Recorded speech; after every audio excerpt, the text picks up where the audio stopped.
Hello viewers, कैसे हैं आप सभी। आशा करती हूँ आप सभी बहुत अच्छे होंगे।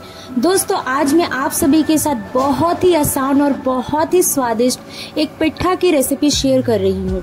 दोस्तों, इसे बनाना बहुत आसान है और ये बहुत ही स्वादिष्ट बनता है। तो वीडियो को बिना स्किप किए पूरा देखिएगा और आप इस रेसिपी को अपने घर में जरूर ट्राई कीजिएगा। आशा करती हूँ आपको ये रेसिपी पसंद आएगी। गाइज, अगर आपको ये रेसिपी पसंद आती है तो वीडियो को लाइक कर दीजिएगा, कमेंट कर दीजिएगा और ज्यादा से ज्यादा शेयर करना बिल्कुल मत भूलिएगा। और फ्रेंड्स, अगर आप मेरे चैनल में नए हैं तो मेरे चैनल को सब्सक्राइब कर दीजिए और पास का जो बेल आइकन है उसे प्रेस कर दीजिए ताकि आगे जो भी वीडियो मैं अपलोड करूँ उसकी नोटिफिकेशन आपको आसानी से मिल जाए। तो चलिए फ्रेंड्स, देर ना करते हुए जल्दी से ये पिट्ठा बनाना स्टार्ट करते हैं। तो दोस्तों, यहाँ पर बाउल में मैंने लिया है मैदा, जिसे मैंने थाली में ट्रांसफर कर लिया है और थोड़ा सा पानी ऐड कर रही हूँ। और पानी ऐड करते हुए मैं इसका आटा गूंथ कर तैयार कर लूंगी।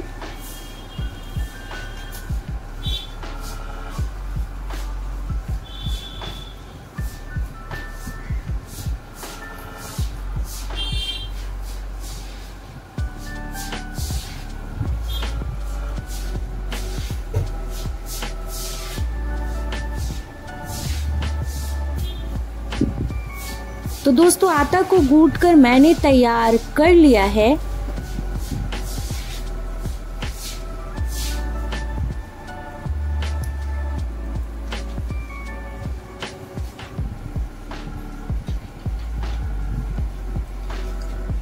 अब चलते हैं आगे के स्टेप में। तो इस तरह से गोल कर देने के बाद हम थोड़ी थोड़ी सी लोइयां हाथों में लेंगे और इस तरह से दबाते हुए बहुत सी लोइयों को तैयार कर लेंगे।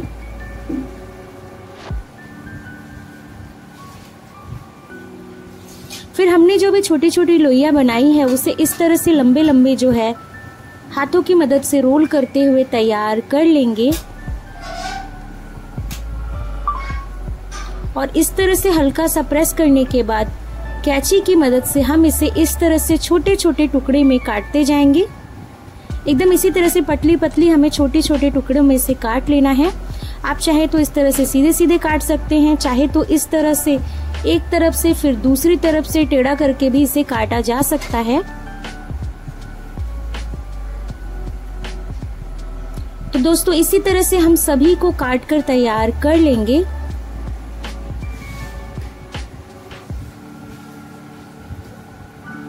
तो इसी तरीके से मैंने सभी को काट कर तैयार कर लिया है।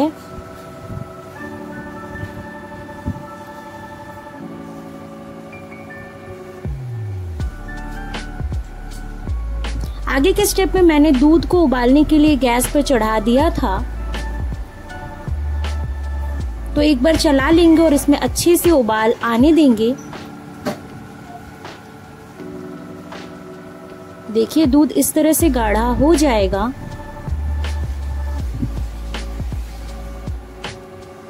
तो देखिए दोस्तों, इसमें उबाल आ रहा है।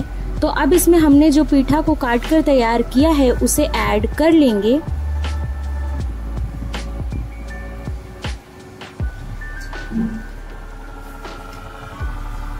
इसे डालकर हम इसे अच्छे से मिला लेंगे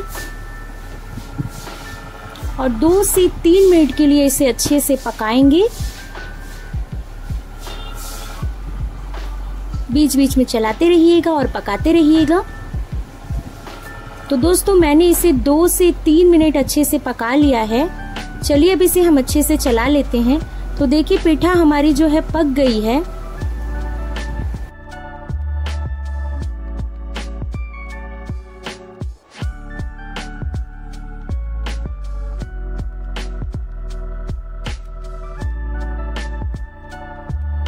तो दोस्तों, फ्लेम को कर लेंगे ऑफ और चलेंगे अगले स्टेप में। तो यहाँ पर मैंने लिया है थोड़े से काजू, जिसे मैं क्रश कर लूंगी।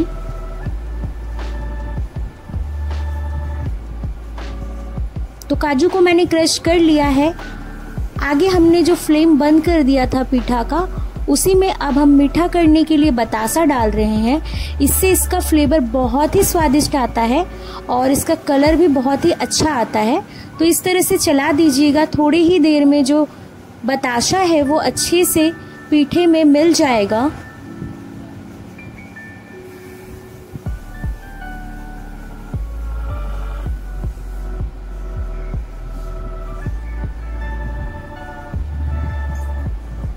देखिए ये धीरे धीरे मेल्ट होती जा रही है और इसका कलर जो है देखिए आपको डिफरेंट नजर आ रहा होगा।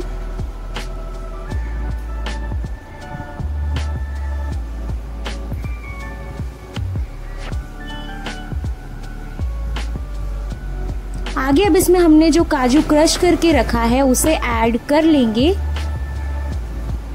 और अच्छे से मिक्स कर लेंगे।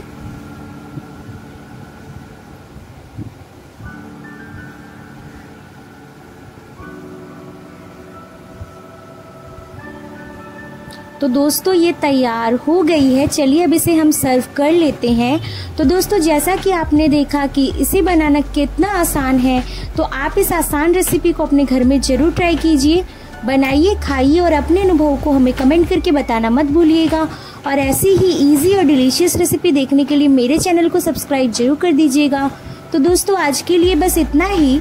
अगली वीडियो में एक नई रेसिपी के साथ फिर से मिलते हैं। जब तक के चैनल के साथ जुड़े रहें। Thanks for watching.